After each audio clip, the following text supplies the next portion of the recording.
obviously I've got a drone, so I can't go vertical. The only drone that'll go vertical is the original Mavic Pro. So what you can do here, and the drone doesn't fly sideways, the camera tilts. So essentially what we're doing sometimes, though, is we've got this big scene and we want to capture all the information in the sky, and we also want to capture the information in the ground. So sometimes we'll shoot one row of panoramas going across the top with overlap, using a camera like this about 30% overlap, using a drone about 50% overlap. So you shoot your first row, then you tilt your camera down, and then you shoot another row, and you can use those. And in some cases you might shoot three, so you might shoot one level, you might shoot one going up and then one going down. So once you've captured all those frames, what we want to do is put them together and stitch them together into one ginormous photograph.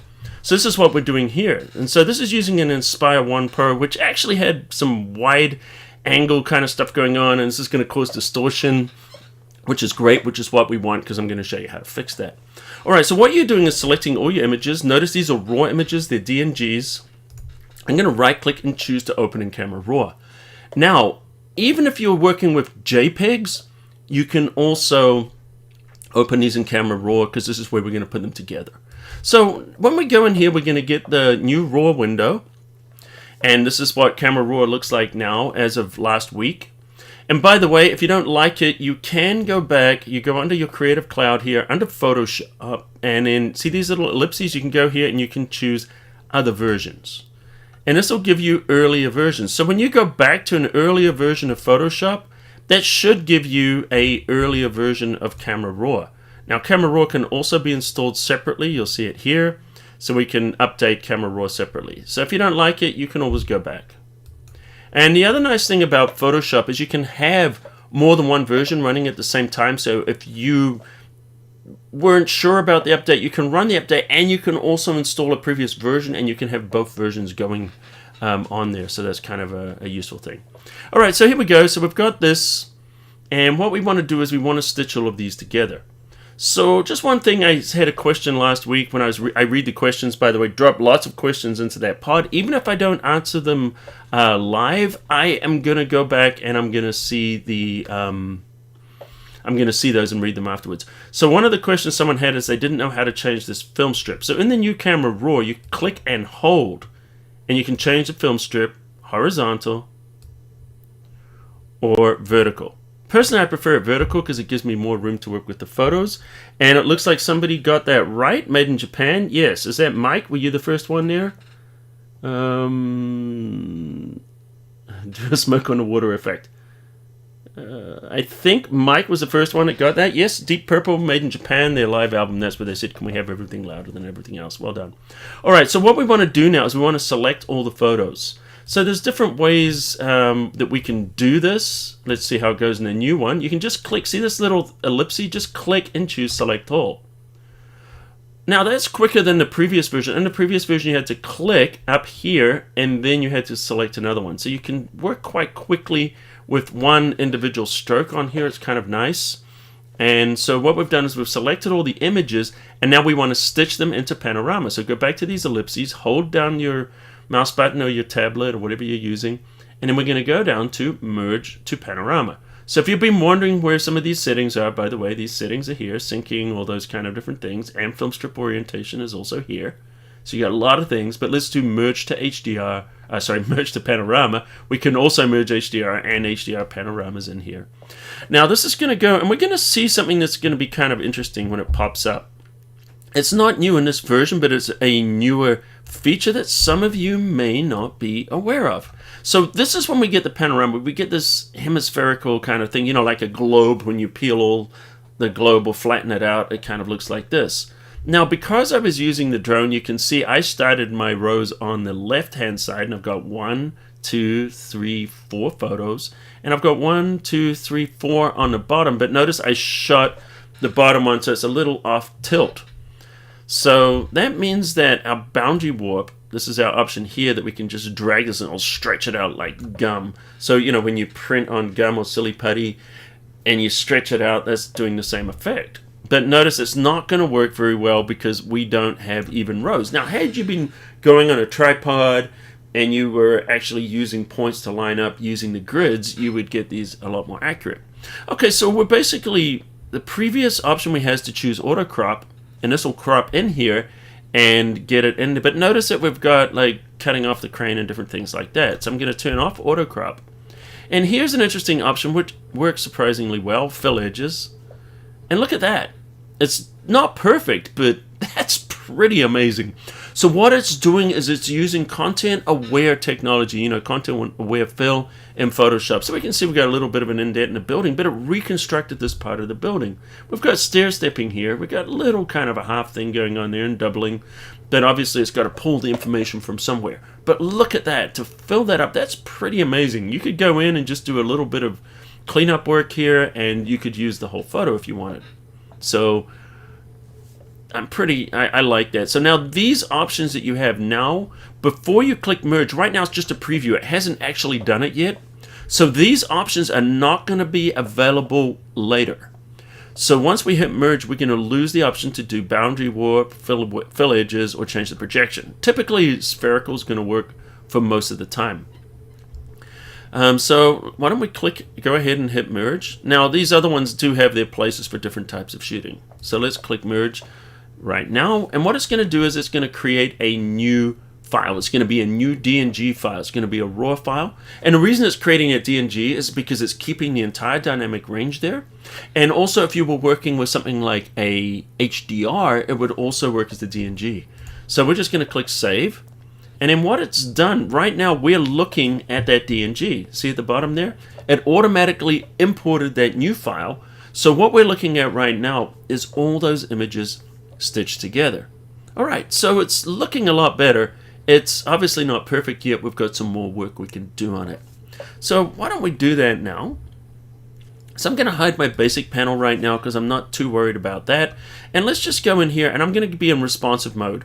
Now, a lot of people know what single panel or multi-panel mode do, but the responsive panel is kind of interesting. It's a little bit of a unicorn in the sense that what it will do is it will open or collapse panels. See, like what we've got right now, we've got those panels open. If I do detail, it's going to close shadows and highlights. See that? So what it's going to do is it's going to allow me to expand as many panels as I can and fit them on screen. So what it's going to do, as I select different panels, it's going to close panels so we can fit what we want. So it's kind of just a really kind of clever way of working where, you know, we might be working with a couple of different panels. Alright, so we'll come back to the basic in a little bit. We're not worrying about color. We're not doing any of that right now. I want to fix the distortion. And so many of you might be wondering, where have those tools gone? Because things have been moved around a little bit. And instead of using the icons, they have names now. And what we're going to be going down to is geometry.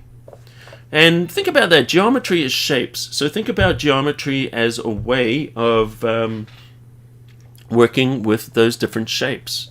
And so we can do some different things. I could choose an automatic upright, and it will do a pretty good job of fixing that automatically.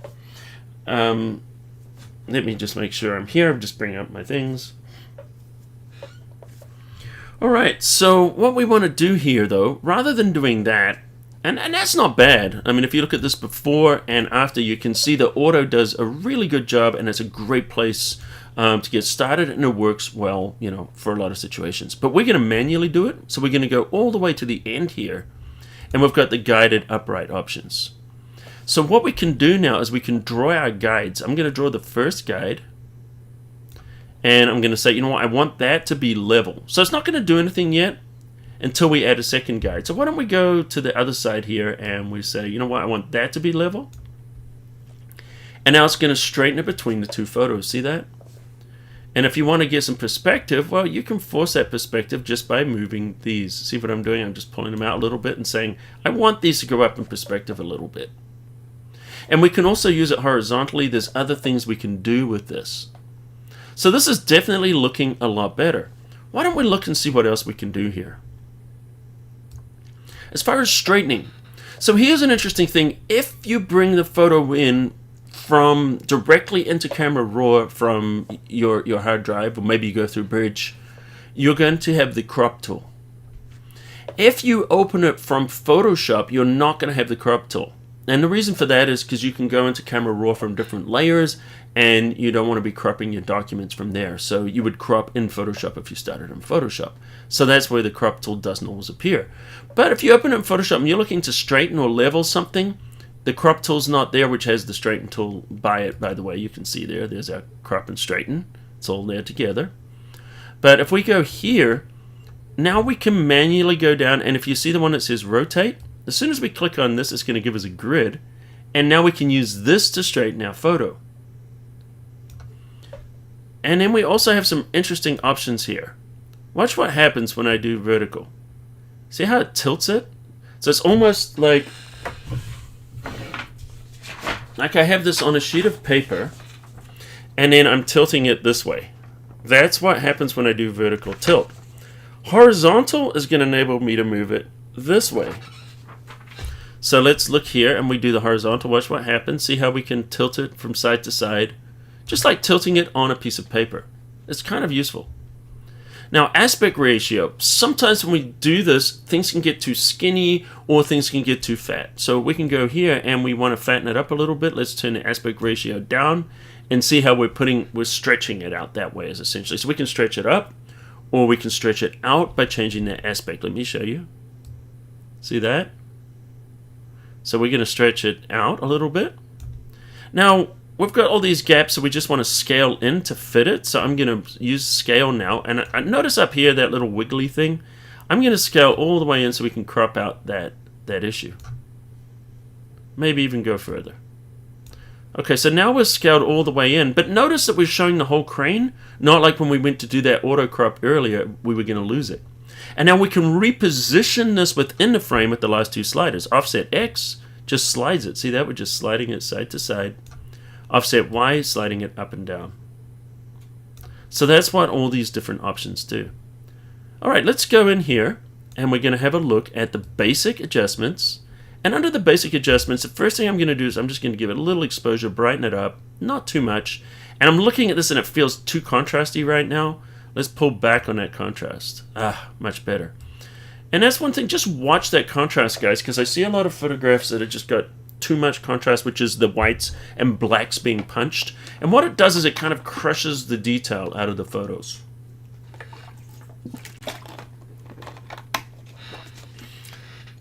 And once again, if you guys have questions, I'm going to drop the questions in there. And Bruce is going to give them to me. I'm going to read them on my iPad so I can do that. But I'm also keeping an eye on the full chat as well.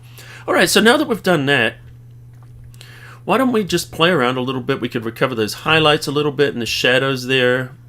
And let me just play around with those whites. And let's do the blacks. Okay, so we're just doing some nice adjustments on there. Maybe I'm going to warm it up a little bit, make it look a little more sunny, because we've got that sun kind of hitting there. So we're warming it up. Let's give some texture. And what this does is it just brings out the surface texture. So you're probably not going to see too much with this texture right now, but these kind of windows in the distance are kind of going to work like texture a little bit. So I want those to go, and then we're going to give the clarity just a pop. Now, I don't mind using clarity on architectural photography. I don't use clarity very much when it comes to people. In fact, I try to avoid it, because all it does is it just enhances the blemishes. And if you want to reduce the blemishes, don't use negative clarity. That means pushing clarity to the left. That's how it used to be done. Use negative texture. Works much better. Alright, and then we just give a little touch of vibrance. So it's looking pretty good. Why don't we open this now in Photoshop? So I'm going to click open. And let's go. Just waiting for Photoshop to launch with it there. And where are you, Photoshop? There you are. Great. Control 0 to kind of bring that up a little bit. Alright, great. So now we're looking at this picture. Let's bring it in a little bit. And what we're going to do now is I'm going to use a couple of brushes, because I did mention we're going to do stuff with brushes, and then I'm going to show you guys how to create a custom brush. So here we are. I'm going to create a new layer. And one of the cool things about brushes is you can get all kinds of brushes that do a lot of things. You know, brushes are incredibly powerful. And sometimes we just don't realize how powerful they are. There's a lot of different places you can find them. Of course, you can go on Adobe Stock. You can get brushes. I don't really have any on PhotoshopCAFE. I probably should make some brushes and give you guys some brushes. But there's also other places like Brush Easy and different places like that. And guys, feel free to drop links to resources if you guys know places that you can get brushes, good sources for brushes, DeviantArt, stuff like that. Drop it in the link. Help each other out there. And I'm going to show you some of the things we can do. So I've got this brush here, and I'm actually going to use this because I did a demo last week. Some of you guys were there. I did it for design cuts, and they were kind enough to give me these brushes as part of another set here. And so I'm going to show you like how these work. And so if I want to create, the sun, I can just click and see what it's doing there. It's just creating that, if I was to drop it there, you can see what it's doing. So they've got like these different flares in there. And it's just as simple as that. There's a nice thing about these brushes. Let's try this one. And all I need to do is just click once, boom. And then it just creates, see how that flare is going off to the edge there? This is what it would look like there. And brushes are just really, really quick to enable some of these things. Now, I imagined probably what's going to happen is some of you guys are going to be wanting to know where I got these brushes, and I will tell you. They're from Design Cuts. I'll give you a link in a second. But anyway, so let's just have a look at another one. So like maybe I want to put some clouds in the sky. And so I can just grab this little puffy cloud here, and let's see how that goes. So, I could just size the cloud. And of course you can make your own. I'll show you in a second how to make your own brushes. And I can just click and boom, there's a cloud. If we wanted something different, we could go in here. Let's see how this one's going to look. I have no idea. It's probably a nebula. It's probably going to look weird, but let's add it. Oh no, there we go. Just a little cloud there, little puffs of cloud. And if it's going to look the same, we can rotate it. And I'm just using the left and right arrow keys. A lot of people are not aware. You can rotate your brushes now using the left or right arrow keys. If you hold down the shift key, it will rotate faster. And now I can use the same brush over here, and it doesn't look the same because I rotated it. So that's kind of how you can recycle your brushes. So Kathy knows Design Cuts. And Susan got these already from Design Cuts. So I did a webinar. Let me give you the link to that. Where is it? Let me find that. So these came from the Ultimate Universe creator. And I'll just give you guys a link to that there. Just dropping that into the chat right now. So if you're interested in where I got those from, that's where I grabbed them. All right, so as you can see, these are the kind of things that we can do with brushes. Now, the cool thing about brushes is we can make brushes out of anything. We can create textures, we can create patterns, and we can even do preset shapes that are inside Photoshop. We can turn them into brushes. We can turn signatures into brushes. If you want to create smoke and things like that, you can create them from photographs. So for example, use a dark background and then get a smoke machine and take photos of the smoke up against the background.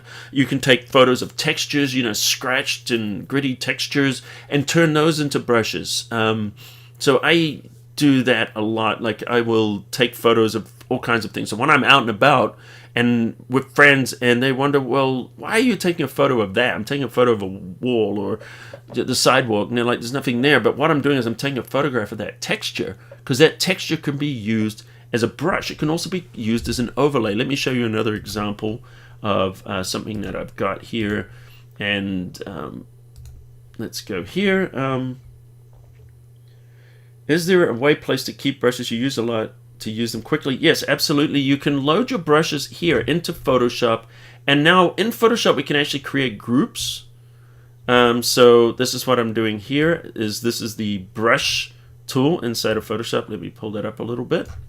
And so let me show you some brushes here. This is one of my oldest set. And honestly, some of these brushes, I don't even remember where I got some of these from. I've had them for years. So I've got this one here. I like it's like a nice kind of a grungy texture brush. Let me just quickly show you. So if I wanted to, just kind of apply that kind of gritty texture. So these are obviously looking and that's using the shift key to rotate that much faster. These brushes obviously need to be increased in size, because right now I'm working on this huge panorama, by the way. So most brushes are going to be struggling to get to the size of this panorama. So this is kind of like a grungy kind of overlay. Let me make that a little bigger. Control T. And you've seen all these kind of things, and then you do that and you can change the blend modes on them. and do kind of, you know, like different things with these brushes. They're just kind of fun. So maybe we put it into an overlay blend mode. You get the idea. I mean, we use it for rain, we use it for fog, for smoke, for textures, for, you know, there's all kinds.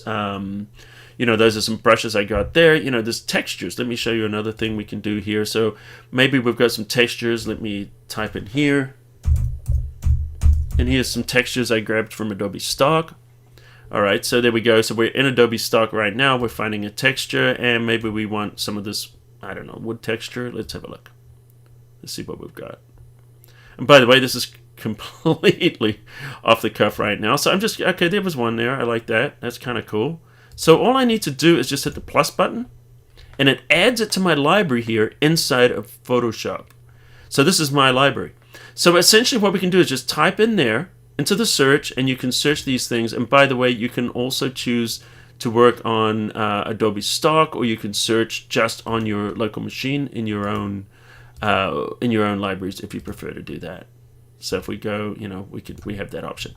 All right, so anyway, let's go down here. But here's the one that we just created. So I could double click that, and it's going to open it. Oh, it's an Illustrator document. Okay, that's fine. So I'll show you how that workflow works.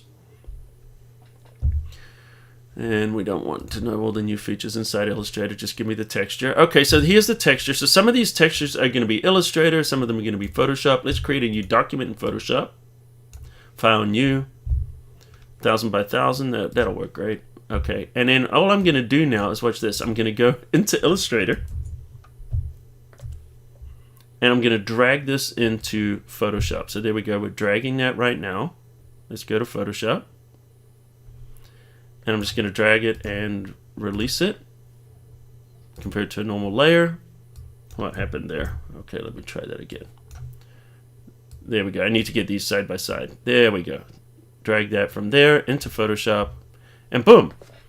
So you've got that texture. Now the thing about the textures are when you bring them in from Adobe Stock, you're going to see this watermark. You can use them for free. You can use everything in Adobe Stock for free.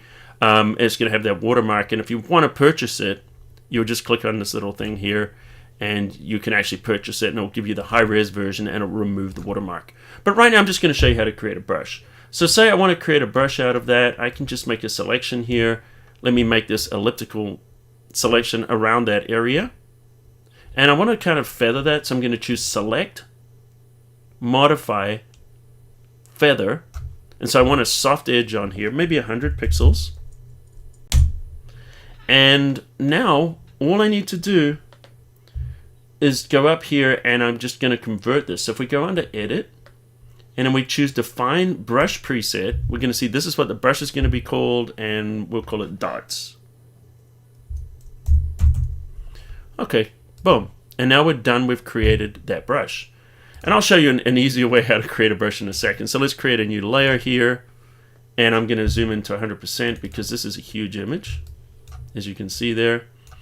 And so, you know, let me just find something that we can work with just to kind of show you. Maybe up here it should work nicely. And we're going to grab this brush, we're going to grab our brush tool, and you'll notice that the brushes that we've created now are going to be here. So there's the latest brush is created there, and I want to paint with it. I just click and I can paint. See that? So now I've got this brush that I can use forever. So let me show you a couple of things about that. So I can create groups of brushes. So if we go up under here, you know, you have the option to click there. We can create new brushes. We can create groups. Let's create a new set. So we're going to call it a brush group, and we'll call it Colin. So now I've got Colin, and I've created it. Now all I need to do is drag the brushes in there. See that? So I can take all my brushes I like, drag them in here, and then start to build that set. And then when I'm finished with that set, select it, go here, and then choose to export the brushes. And then you can save it to Creative Cloud or Dropbox or wherever you want, and then start to save your brush sets, which is one of the things I do. I have a little folder there in Dropbox, and I have all my brushes. I don't have them all loaded in the machine right now, but as I need them, I can just go in there and choose Import Brushes, bring them into Photoshop, and whenever you log into your Creative Cloud account, whatever brushes you have here are going to appear in there. So, you know, there's other kind of brushes I've made here, like smoke brushes, different things like that. you know, that can just create kind of smoke, foggy effects. Let me do this lower opacity and see what I'm doing there. You know, just creating some kind of smoke. And so there's a lot of different things you can do with brushes. Maybe another time. I'm not going to go like into the whole brushes panel this time right now, but let me know, guys, in the comments if this is something you'd like to see in the future. If you'd like to see me go deeper into that, I'll show you how to create a brush from a photo right after this, but let me know. You know, is that something you guys are interested in, like going deep, or is that going to be too much? Is this kind of enough, what I'm doing right now, I guess is what I'm asking. Alright, so what we're going to do now is I'm going to show you how to create a brush, just a simple brush from a photo. So maybe we want to do something like a building. So what we want to do is maybe we're going to choose this building here. So essentially what I want to do is I'm going to go in here and I'm going to make a selection around that building. And maybe this is what I'm going to use for my brush. Deep brushes would be fabulous. Yep, everything deep. I would like to see that. Okay, guys. Okay, so brushes is definitely something you guys are into. Okay, got it. So what I'm going to do is I'm going to Control J or Command J for jump. And then what we're doing is we're just selecting this part of the building. So here's the thing about brushes. Brushes work on black and white. So even if I create a brush out of this color image, it's going to be a black and white brush, and I'm going to choose whichever color I want to use on it. So I want to give this a little more contrast. I'm going to hit Control L or Command L for levels. Notice I'm working directly on the layer. I don't normally recommend that, but in a case like this, it doesn't matter because we're not trying to save this photo or use it for anything except for create a brush. So I'm just trying to get as much contrast. Notice how we see the reflection here. You can see the reflection of the other building there and the sky. So if I punch up those midtones, I can get rid of that. And what I'm trying to do is get a nice clean silhouette. There we go. So that's a nice clean silhouette. Click OK. Now what we want to do is select this. So this is just a photo. And you can do it, by the way, you don't have to pop it new layer. You can just make a selection around anywhere and choose edit, just so I show you. And you can create a brush. So I could just select there and create a brush, and it would make a brush out of that. Right, just so you know. But here we're trying to be something a little bit more specific. So Control click on that thumbnail will load the selection, and now we've got that selection loaded. I want to turn it into a brush. So I'm going to choose edit, and we're going to define brush preset. And now that we've defined this brush preset, okay, and we can just call building. And this is great if you're doing any kit bashing, which is just another name for visual effects term for composing with photos, or we can doing matte painting or whatever with photos. So let's create a new layer, and now we grab our brush. The B key will be the brush, and then we can just go along here. Let's make sure our opacity is turned all the way up, and then you can start to stamp with this. And that's all we're doing with the brush. We can just stamp those. So I'm going to fill it with white just so we can see easier. We could create a different color. Let's grab a foreground color, maybe in the brownish kind of a tone there. Browny orange. There we go, there's brown. If you want to find brown, it's orange with less saturation and a little darker. And then we can just go in here, and now we can create these buildings. So you can imagine if you start to just go into a city and make brushes out of all the different things, you could literally just build your own city just from working with brushes.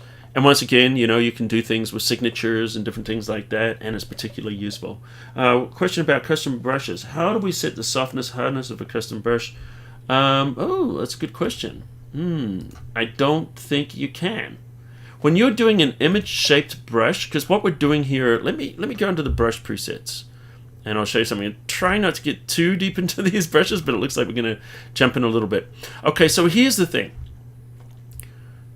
A brush is essentially, what we're doing with this brush is, let me increase the spacing so you can see. This is how a brush works in Photoshop.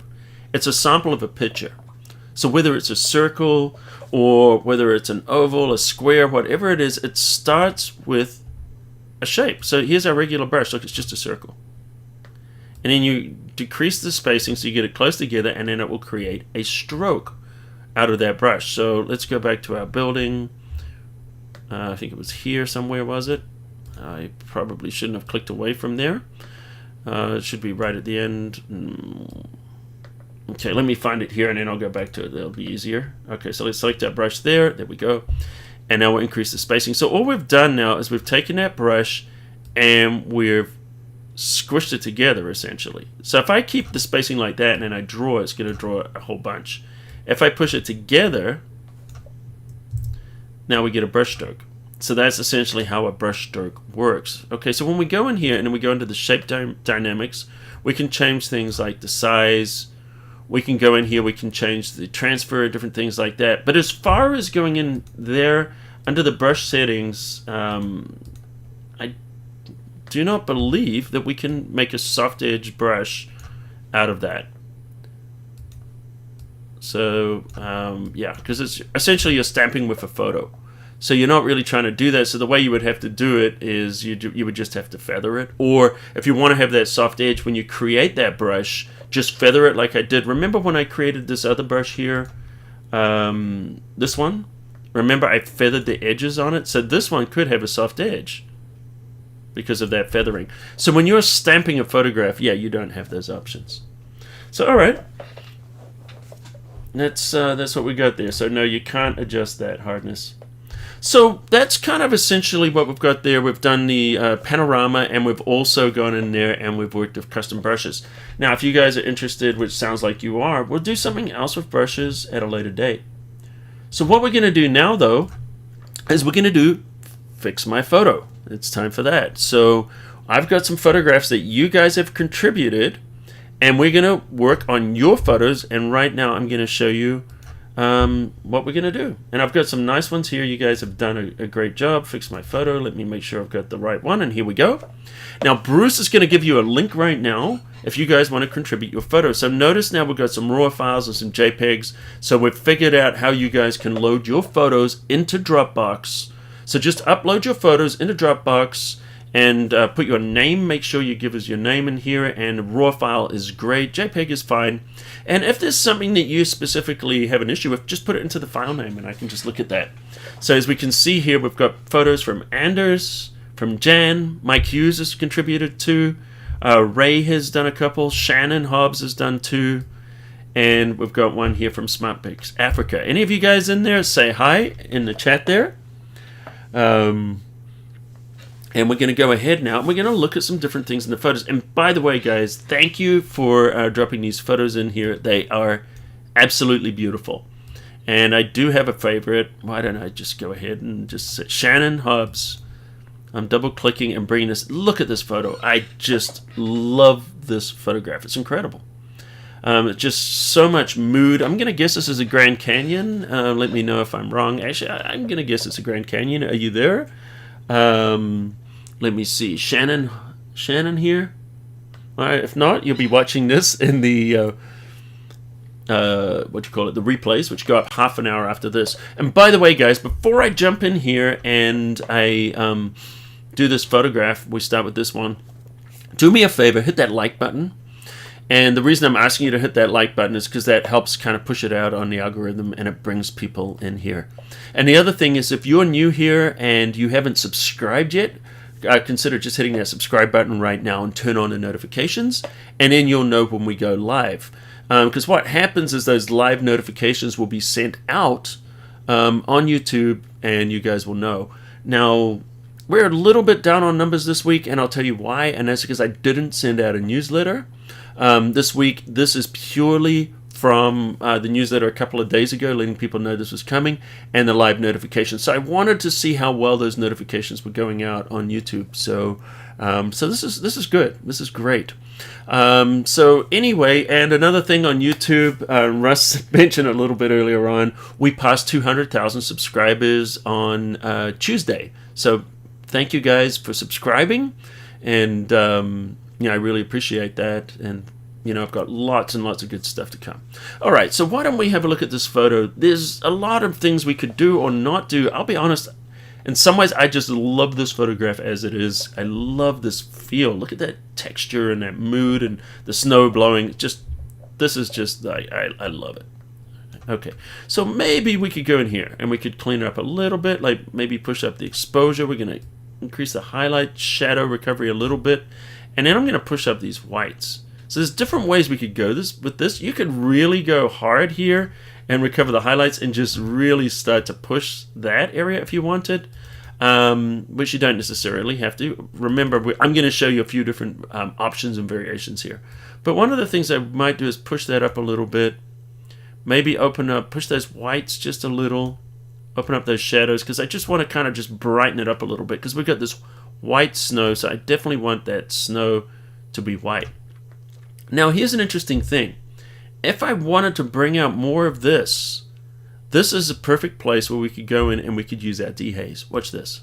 As we increase the dehaze, look at that. It can really bring back a lot of that. So we might not want all of that, but maybe we want to bring it up just a little bit. And then now we can counteract that by pushing our exposure up quite high. And if we look at the before and after, you can see what we're doing now is we're showing that detail a little bit better and without losing that feel. Now there's another thing I'm starting to see. Let's just go in here and clean this up a little bit more, and I'll show you. Let's recover our highlights a little bit more. I'm noticing there's a couple of little spots. See, there's a spot there. See that little spot?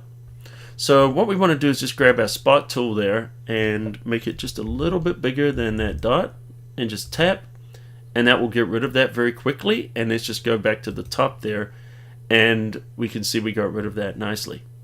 Now here's a little tip I'm going to show you guys, a little trick. So right now we've got, do we have more spots in here? It's hard to tell. We've got little bits of snow and different things like that. So sometimes it's hard to see where the sensor dust, it looks like we might have a little bit there. Let me just play around. Yeah, so as I darken it down, I can see we've got more there. So I'm going to show you an easy way to find this. So when you go to the spot brush, just turn on visualize spots. This is not new, by the way. And now we can see the issues in the photo. And in fact, we can change how this visualization works. So we can scan it through here. So what you're looking for is things like these hickeys, and what they call them hickeys in the print world. When you're doing print projects and you get them on your match prints and stuff like that. So I'm just going to call them hickeys, and then you can just see them, and you can easily just go in here and you can spot remove them. Now these individual dots, I know these are going to be fine because these are going to be snow, different things like that. So we can quickly go in there, find those issues, turn off visualize spots, and see how we can just find those spots easily and clean them up. I just want to make sure my iPad stays on so I can see your guys' questions. There we go.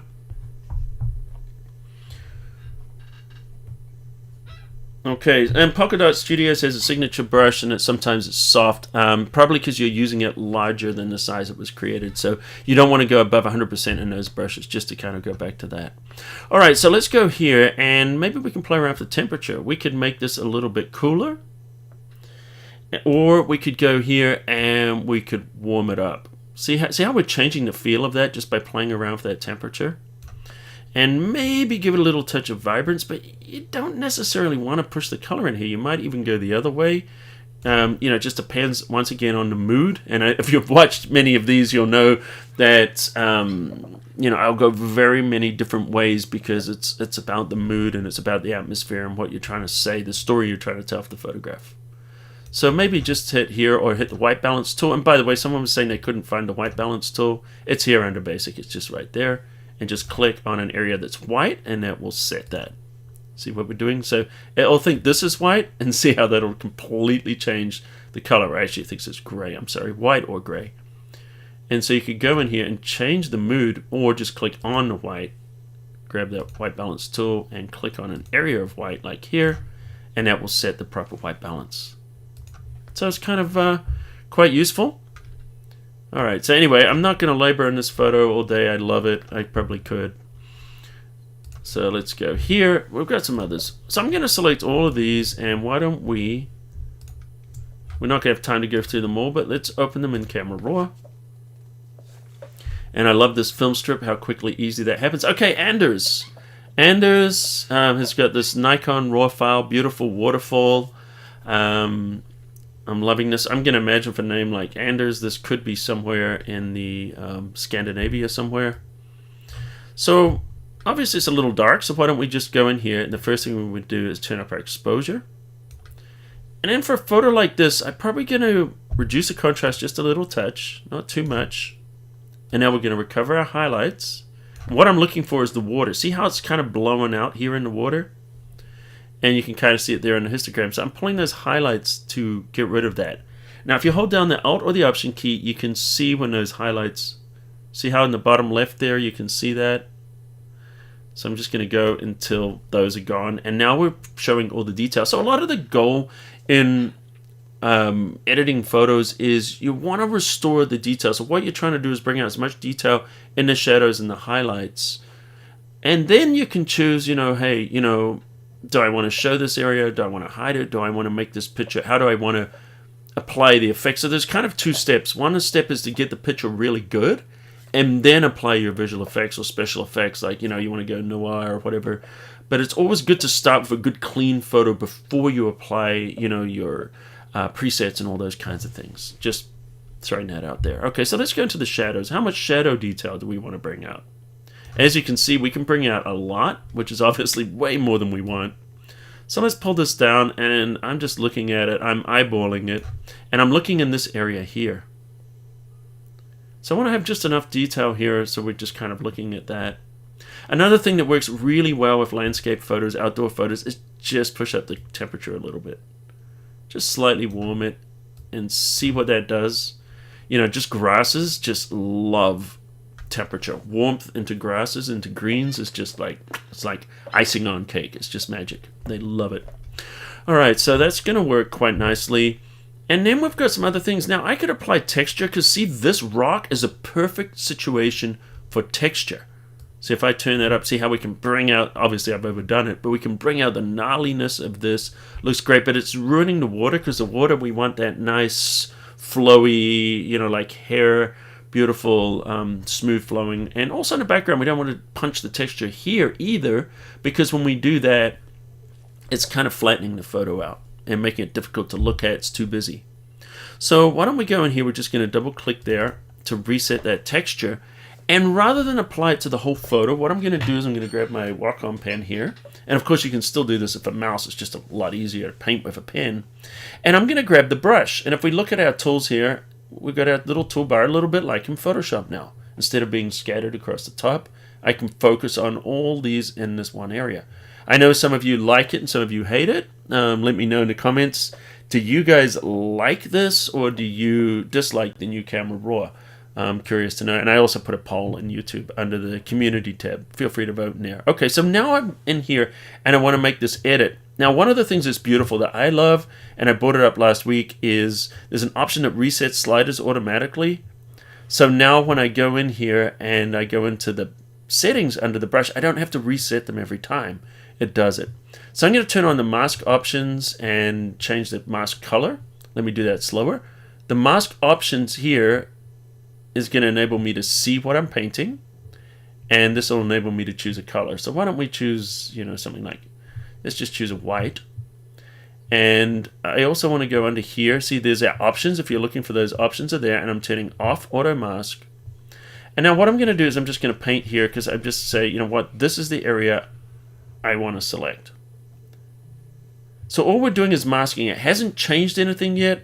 And in fact, if I hide that mask right now, you'll see that nothing has changed. Do we have a quick question there with the I used? Okay, so David is asking if you shift click any of the sliders, they move to position all by themselves. Well, you have the option to apply auto settings on the brushes. If you double click the brushes, it will reset them. And if you option click on any of these, it will give you the option to reset them. So just so you know. All right, so now that we've kind of done that, we've hidden that mask there, you can see it hasn't changed anything. But now we've got these sliders, and we're going to go down there. And what I want to do is just do texture. And look at this. As I increase this, see how that texture is increasing in there. If you don't see it, let me do the backslash key. Wow, it's kind of hard to see that because it's doing everything. But let me reset that texture there. Double click. See how it's reset? And now if I punch this texture up, we can see how it's affecting that photo.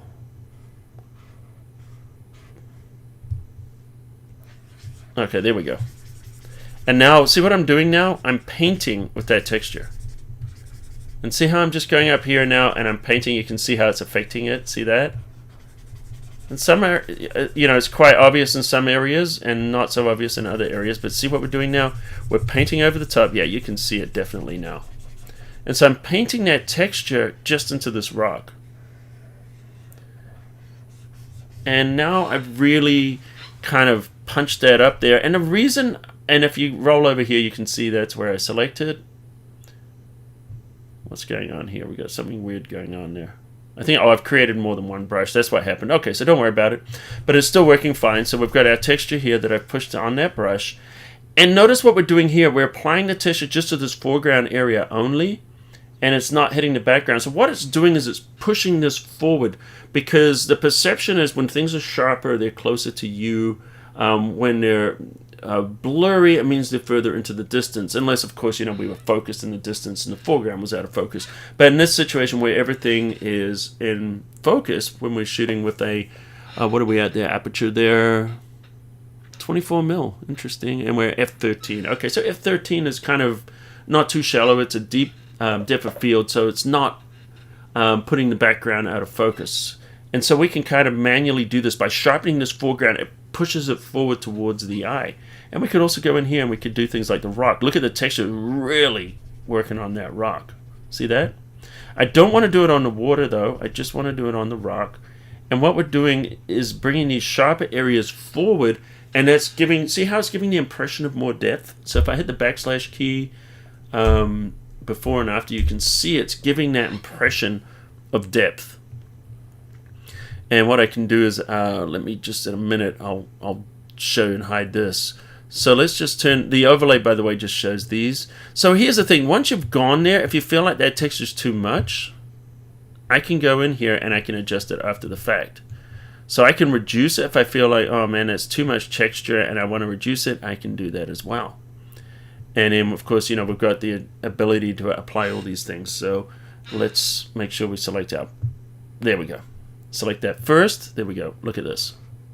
See, that's soft. If I go to negative, I can actually make it really soft, or I can make it really gnarly. See that? So now we've got that texture really popping. Let's push the clarity a little bit more. And I'm also going to go up here, and I'm going to give the exposure just a little kick. So see what we're doing. If you really want to make that rock pop, in this case I think it's too much now, so let's just go back a little bit. Let's just wind that back, and in fact get rid of the clarity. Didn't help much. And there we go. So we're giving that a little bit of texture and punching that area. So that's kind of a nice thing we can do. And then when we're done, we go up to the top here. It takes us back to all our tools. And if we wanted to warm it up more, we could. See how that affects the whole photo. So let's see what we've done before and after. You can see, that's kind of what we've done with that photo. Now, if we wanted, we could go up in here and we could soften this a little bit, if we wanted to take it further. So Ray says he likes the increase in depth. I'm glad to hear it. So one of the things, see these little dots here to the side? That means that tool has been used. So you can see that. So essentially, as I roll over, you can see that's where I painted, and it looks like I created two brushes, so I'm just going to hit delete because I don't need that one, and that's the one we would be working with. So that's why it wasn't showing any response until I started painting. So if you were wondering why, okay, I didn't see any difference, but that's because we had a different brush selected. So you can create different brushes to add color to different parts of the photos, a lot of things we can do. All right, let's continue. Let's go to the next photo here, which is by Jan. I don't know if you're there, Jan.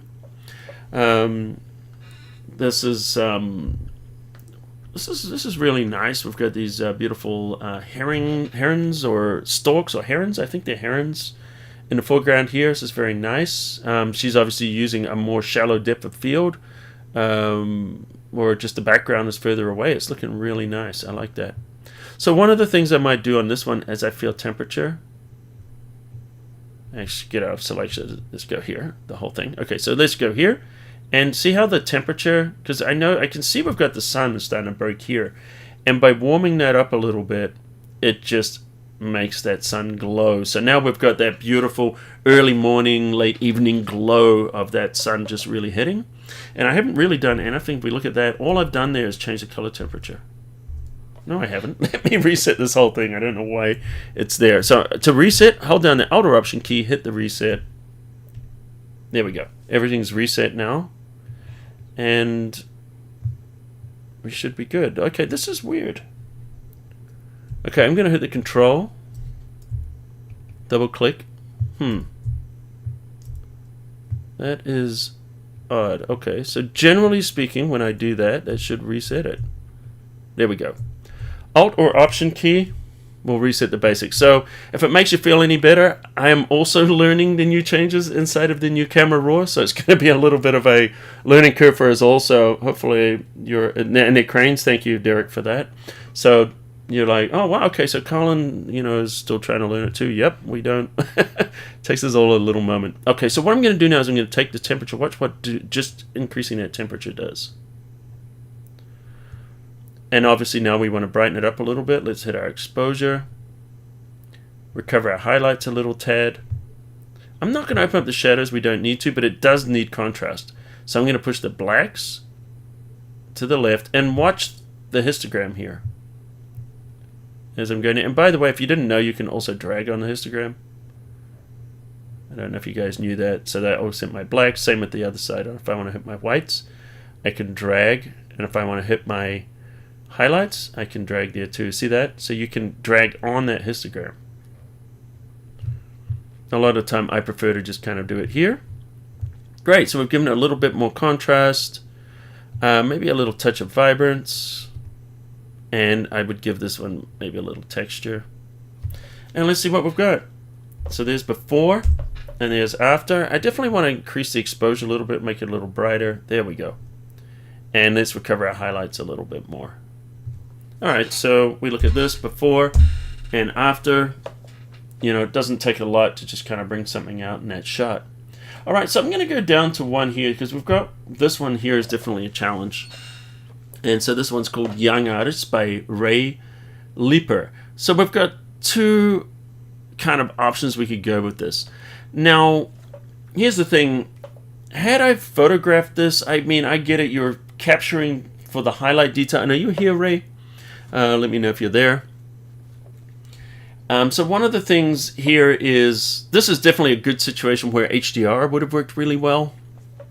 Or blending. So we're not going to be able to make this one perfect. Let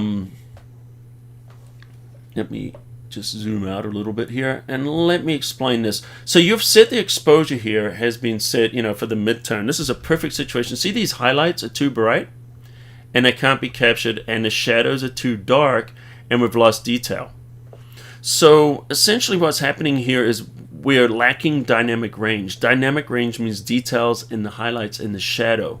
And so, the properly exposed area is maybe here. So what I might have done is set my exposure manually. Maybe you didn't meter manually, but I would have metered maybe for the people, for the artist here, because really these are the subject. So it should have been shot much... slower shutter speed, so we could get some detail here, and it would have blown out all of this stuff in the background here. It wouldn't matter if this stuff blew out, because it's not important. In fact, it probably would look better if it was properly exposed for them, and the background was blown out, because it would remove some distractions. So the other way you could go with it, though, is you could go with the silhouettes. So, we could really enhance what we're doing with the silhouettes, so we could go here and we could increase the blacks. Make these silhouettes pop, and of course if we're going to do that, you would want to go into black and white. So let's go up here, we're going to choose black and white. And maybe we could do some creative things with cropping here. Maybe we could just come in and let's unlock the aspect ratio. And maybe we just want to kind of focus in on a couple of these artists. Which is kind of fun. We've got one looking out of the frame, the other one's looking out of the frame as well, which is interesting because it's the opposite to what you would normally do. But, you know, we could do something like that and then crop it down and we get an interesting black and white shot. So what we're really doing at this point now is we're looking for the photo in the photo. And I do this a lot myself. I'll shoot sometimes just too wide and not cropping in tight enough. And there's so many distractions that could be cropped out here. Like in this area, see that? You could just bring that in a little bit and just crop that out. Crop out that roof, it's distracting. So what I did there is I just went, as I said there, went for the photo inside the photo. Oh, and you're there, Anders. Great to see you. And now I'm curious. Oh, so Anders was his other photo. I'd love to see what you did. Feel free to post that in our Facebook group. Bruce, do you have a link to our Facebook group? Drop it in there. And I'd love to see what Anders did with that photo. Because I'm sure it looks absolutely beautiful because you clearly know what you're doing. So anyway, so we're looking there, and so that's one way. So let's look at how much actual dynamic range is in the photograph. And so this is something that I did. If you follow me on social media, a lot of you guys might know I was on tour, which is weird that here we are in lockdown now. But at the beginning of this year, January, February, I was actually on the KISS World Tour with David Lee Roth on the bus, and went to 6 different states. Some of you guys were there. And shooting these concerts in the arena, and it was, these large arenas, and I was having to shoot, all the shows. I shot the entire shows and backstage, all that stuff, but having to deal with lighting. So you've got a situation where I've got the crowd in the background, and I'm trying to, and this will make sense with what we're doing here. So the crowd in the background are very dark because you've got, like DLR up front, you've got the spotlight hitting him, and you've got this bright, basically, floating head. And so I was surprised at how much dynamic range you can pull out of a photograph. Using the Sony a7 III actually works really well.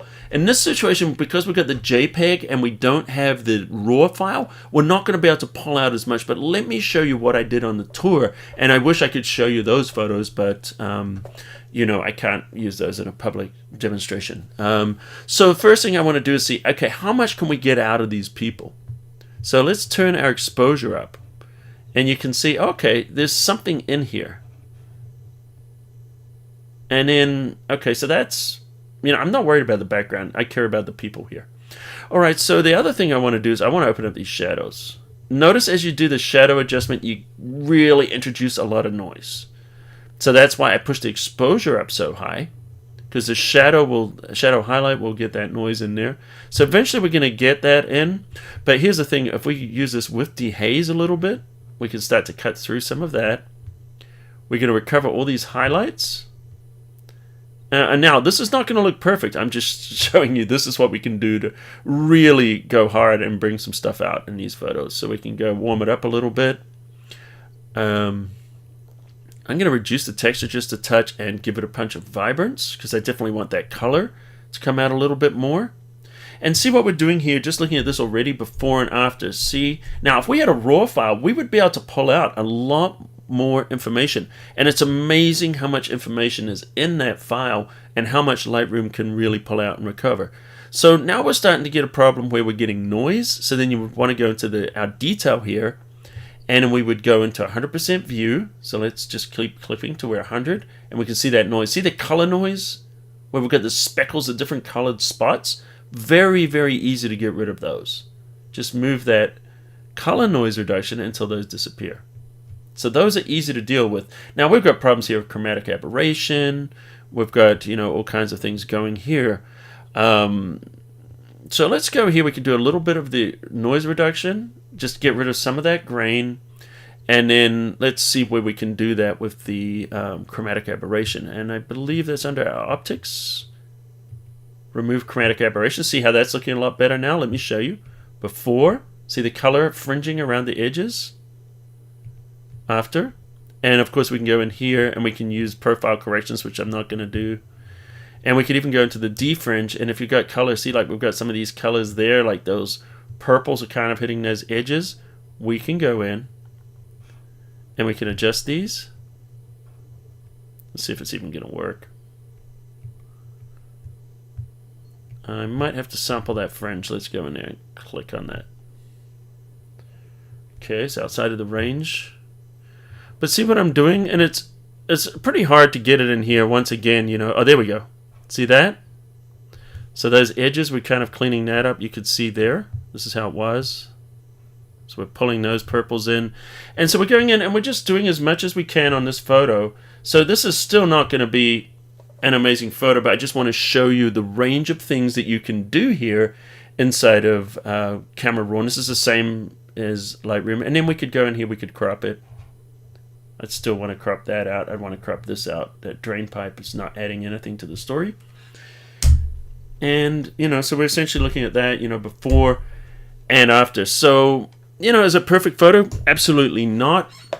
But I'm just showing you how you can repair something. If you just absolutely have to bring out that detail, that's kind of how you could go in there and do that with the thing. Now, that is something interesting there. Your granddaughter's father-in-law is a huge Kiss fan. I thought you were saying your granddaughter is a huge Kiss fan. Now, that would be very different because normally... No, I thought at the show was amazing. The age, I guess it's a family event now because there's kids there, there's adults, people of all ages.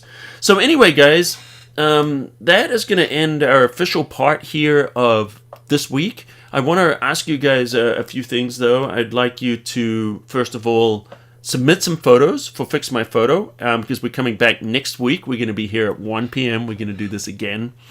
And drop your questions in there. I'm going to answer those in a second as well. And I'm going to hang out for a little bit with you guys, just so you know.